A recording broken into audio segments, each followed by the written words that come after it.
what you see here is the remains of the pier when the Titanic, yes, when the Titanic left Southampton in 1912 on that fateful voyage. You see the remains are still there, and they have left the pier as a commemoration.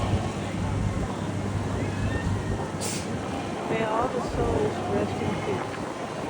We are leaving Southampton towards Spain and Portugal.